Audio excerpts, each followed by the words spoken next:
Quand nous étions petits, on regardait tous des dessins animés, que ce soit après l'école à l'heure du goûter, avant l'école pour se réveiller, ou encore pendant la nuit. Et il s'avère que j'ai pu trouver des épisodes de vos dessins animés préférés qui cachent une partie sombre que vous ne connaissez pas. Alors préparez-vous à les découvrir dans cette vidéo.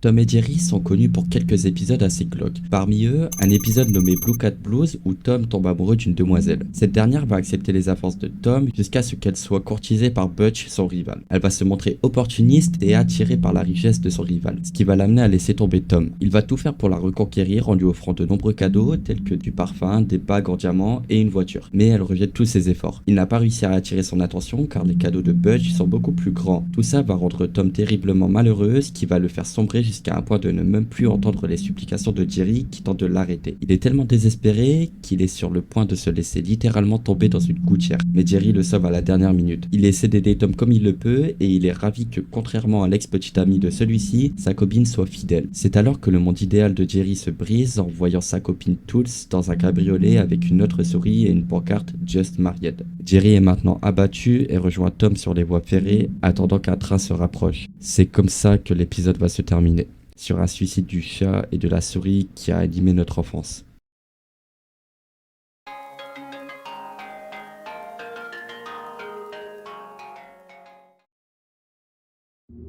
Candle Cove est une histoire d'horreur créée durant les années 70 qui avait pour but de représenter un show télévisé américain. Cette émission a été diffusée pendant quelques mois avant de disparaître complètement. Et il faut savoir que même si ça en a pas l'air, il s'agit d'une émission pour enfants et elle en a probablement beaucoup marqué. Pour tout dire, c'est assez flippant. Il y a juste à écouter les musiques originales pour comprendre que quelque chose ne va pas. Mais ce n'est pas tout, car dans cette série, il y a un épisode intitulé Screaming Episode, et comment dire, il est vraiment particulier.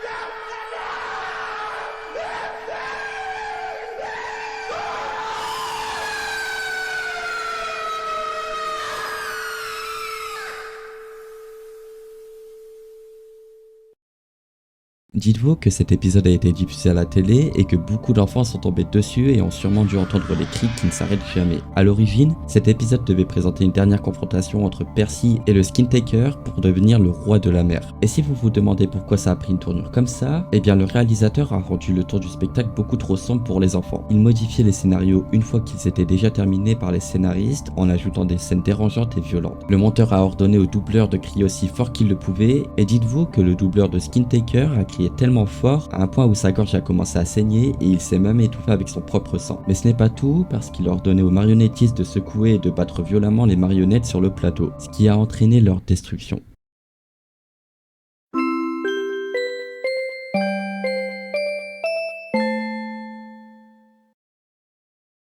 Happy Tree Friends est une série d'animation américaine pour enfants. Regardez ces personnages, ils sont mignons, non? Eh bien, il faut vraiment se méfier parce que cette série est vraiment l'une des plus gore que j'ai vues. Dans l'un de ces épisodes, on peut voir Flippy, un petit ours vert, fêter son anniversaire surprise. Pour l'occasion, il va devoir couper son gâteau avec une spatule, mais voyant que ça devient un peu le bordel, il va transformer son visage, le faisant passer de mignon à énervé, en prenant une spatule, porter la personne qui lui a offert le gâteau et le planter.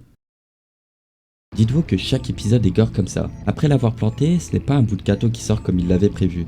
Non, c'est clairement un bout de son visage. L'épisode va s'enchaîner et Flippy va prendre les ficelles du ballon de baudruche qui lui servent de décoration pour étrangler son ami Cuddles. Il va s'envoler et s'en mêler dans le ventilateur du plafond pour se faire découper en morceaux avec du sang qui gicle de partout. Il va découper son autre ami qui tournait sur lui-même, mettre la main de Mime dans le mixeur ainsi que le reste de son corps. Il va noyer Sniffle dans un tonneau et planter plusieurs couteaux dedans pour tenter d'empirer son meurtre. Voyant que l'eau coule, il va prendre le tonneau et le jeter du haut d'une colline pour le faire rouler afin de... vous avez compris. Il va finir par tuer la dernière personne restante en lui plantant une aiguille dans l'œil pour le faire exploser et boire le sang de tout le monde. Et vraiment, ce dessin animé, chaque épisode est comme ça. Les enfants voient ça, c'est apparu à la télé. Et il n'y a aucune morale à voir quand on le regarde. C'est juste du sang, des meurtres, des couteaux, enfin plein de choses qu'un petit n'est pas censé voir.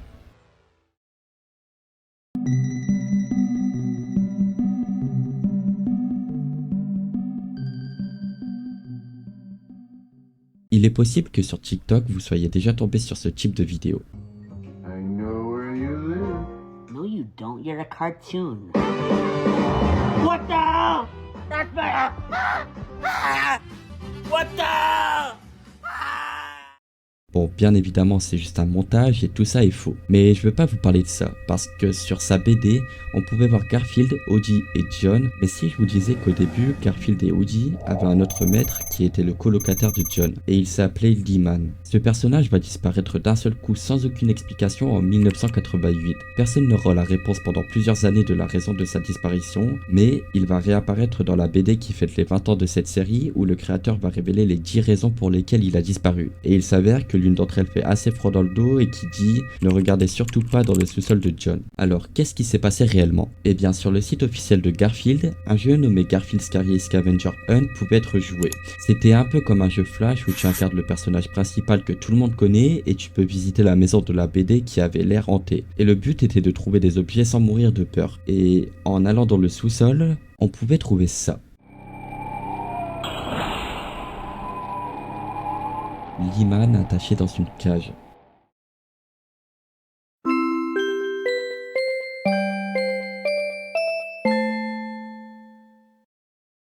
Alors, déjà, rien que les personnages de base sont terrifiants. Regardez ça, pourquoi avoir eu l'idée de mettre un visage réaliste comme ça sur un train enfantin? Je pense que le fait de voir juste les visages a traumatisé énormément de personnes. Mais je suis pas là pour vous parler de ça, même si ça aurait pu. En fait, il y a un épisode où Henry, un autre train vivant, refuse de sortir d'un tunnel pour pas que la pluie abîme sa peinture. Tout le monde va essayer de sortir le train de là, mais il veut rien savoir et continue à rester ici. À force, les humains vont s'énerver et vont donc trouver une solution assez spéciale pour le faire agir. Emmurer le tunnel afin de le bloquer à l'intérieur et faire un trou en haut du mur pour qu'il puisse voir les autres trains passer tandis que lui sera bloqué comme dans une prison. Et devinez combien de temps le mur va rester? Un jour? Un mois? Un an? 10 ans? Eh bien en réalité, il va y rester toute sa vie. Beaucoup vont considérer ça comme un niveau de torture extrême. Bon, en vérité, je vous ai menti, parce que dans cet épisode, il est vrai qu'il est emmuré et il reste bloqué ici. Mais dans l'épisode d'après, il va reculer pour s'attacher à son autre wagon et partir je ne sais pas comment, mais dans un autre chemin ou une autre direction pour aller à la prochaine gare comme si rien ne s'était passé. Mais bon, les humains étaient vraiment prêts à l'enfermer toute sa vie juste parce qu'il bloquait les rails pendant quelques temps. Et ça, on peut pas le nier.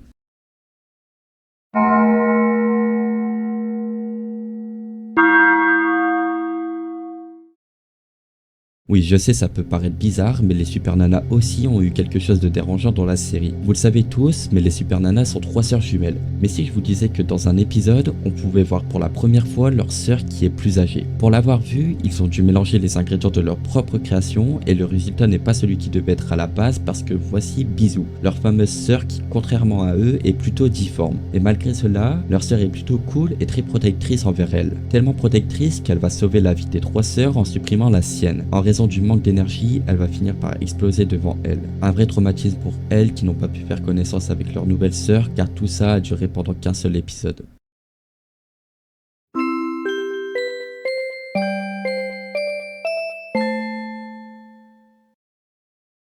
Tout le monde connaît Razmoket, qui est basé sur l'aventure des 4 bébés. Et bien, dans un épisode de la série, Angelica, la fille unique avec des couettes, va faire un cauchemar après que ses parents ont annoncé qu'elle allait avoir un frère. Et dans son cauchemar, elle imagine son petit frère qui est plus grand qu'elle et qu'à cause de l'arrivée du nouveau, Angelica n'est plus la bienvenue chez elle. Ses parents vont l'enfermer dans un placard et vont lui filer les restes de nourriture jusqu'à qu'elle se fasse chasser de chez elle et mangée par son petit frère. Elle va se réveiller après ça et on pourrait penser que l'épisode redeviendra la normale, mais non. Parce que ses parents vont lui annoncer qu'ils n'attendent finalement plus d'enfants et Angelica va se réjouir après cette nouvelle. Tout est bien qui finit bien, non? Mais attendez un peu, si ses parents n'attendent plus d'enfants, ça veut dire que sa mère était vraiment enceinte. Et dans ce cas-là, il s'est passé quoi pour que les bébés n'existent plus? Peut-être que c'était un faux test ou alors elle a fait une fausse couche. Quoi qu'il arrive, c'est vraiment triste pour eux.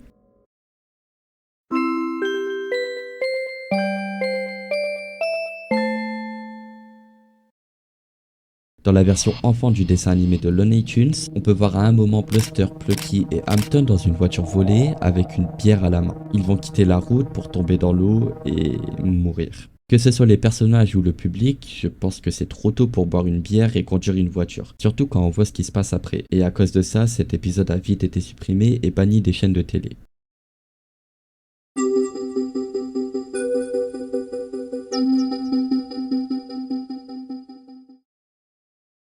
sur internet, il y a des rumeurs qui circulent comme quoi un épisode perdu de Bob l'éponge a vu le jour à un moment. Dedans, on peut voir Carlo essayant d'apprendre un instrument de musique afin de jouer sur scène. Mais malheureusement pour lui, à chaque souffle, un événement se produit, ce qui le mène à faire une pause à chaque fois pour voir ce qui se passe. La plupart du temps, ce sont des personnages comme Patrick ou Bob l'éponge qui vont l'appeler par la fenêtre ou encore toquer chez lui. Il va y avoir un moment où il pourra jouer de son instrument, mais ce moment, il est très glauque, car l'écran va devenir de plus en plus rouge et les yeux de Carlo vont devenir rouges à son tour. Aussi, dans cet épisode, il y a très rarement de son. Arrivé le moment où il est sur scène, Carlo va jouer tellement mal à un point où les yeux des spectateurs vont devenir rouges à leur tour. Et carrément, il va arrêter de jouer et se cacher les yeux durant tout le long du spectacle. Ce passage va durer 30 secondes avec aucun bruit derrière. Puis, sur le plan suivant, on va le voir chez lui en train de penser avec un bruit monotone en fond ainsi qu'un effet VHS. Et il faut savoir que ce plan va durer plus d'1 minute. Et l'épisode va se finir sur ça. On voit uniquement sa tête où il est attristé par ce qui s'est passé à un point où il va pleurer. Pleurer du sang. Pour ensuite se tirer une balle dans la tête. Alors, il s'agit sûrement de l'épisode le plus glauque que je n'ai jamais vu. Mais rassurez-vous, car il s'agit que d'une creepypasta, ce qui veut dire qu'il n'a jamais été fait par le studio qui produit Bob l'éponge, mais par un fan.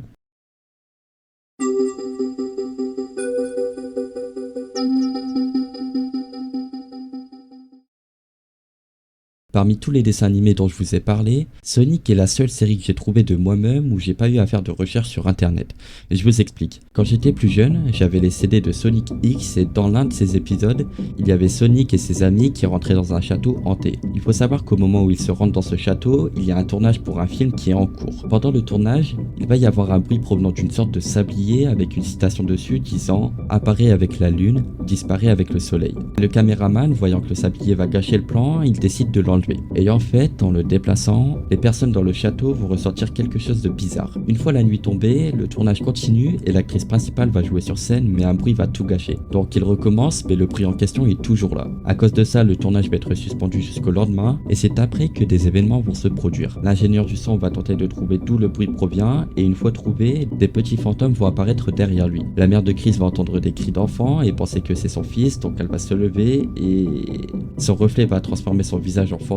Et je sais pas pourquoi, mais quand j'ai vu ça étant plus petit, ça me faisait quelque chose de bizarre. Pas forcément de la peur, mais je saurais pas décrire ce sentiment. Ensuite, tout le monde va tenter de chercher la mère de Chris parce que bizarrement, elle va disparaître après cet incident. Et comme pour l'ingé son, ils vont entendre des enfants rigoler à travers un mur. C'est après ça qu'Amy et les autres vont décider de prévenir tout le monde, mais ils vont se faire stopper par des fantômes et carrément ils vont faire passer la femme qui cherchait la mère de Chris à travers le mur. Sonic va donc casser ce mur et voici ce qu'il y a derrière. En parallèle, il avait aussi trouvé le sablier qui gênait la scène et l'a passé à Chris avant de se faire engloutir dans le mur. C'est donc le lendemain qu'ils vont essayer de remettre le sablier à sa place et vont se rendre compte qu'en dessous du socle se trouve un passage secret qui mène au sous-sol du château. Une fois en bas, on va retrouver les fantômes de la veille, mais voyant le sablier, ils vont fuir de peur. Et c'est grâce à cela qu'on comprend que le sablier est une sorte de bouclier. En s'enfonçant dans le château, Amy et Chris vont arriver dans une salle vide avec un trou dans le plafond où on peut voir Sonic, la mère de Chris et Tails dedans. Sonic va expliquer qu'il faut poser le sablier sur la fenêtre, ce qui va faire apparaître le boss des fantômes. Amy va tenter de le frapper avec son marteau, mais malheureusement pour elle, elle va se faire attraper et posséder. Et regardez son visage. Étant manipulée par les fantômes, elle va s'en prendre à ses amis, mais va finalement redevenir normale après que Chris ait retourné le sablier, comprenant la citation du début, car il avait en fait été mis à l'envers. Et c'est là où un combat va avoir lieu, et comme d'habitude, ce sont les gentils qui vont gagner en remplaçant finalement le sablier là où il était au départ. Alors, j'aimerais bien savoir si vous aussi, quand vous avez vu cet épisode étant plus jeune, il vous a fait assez peur.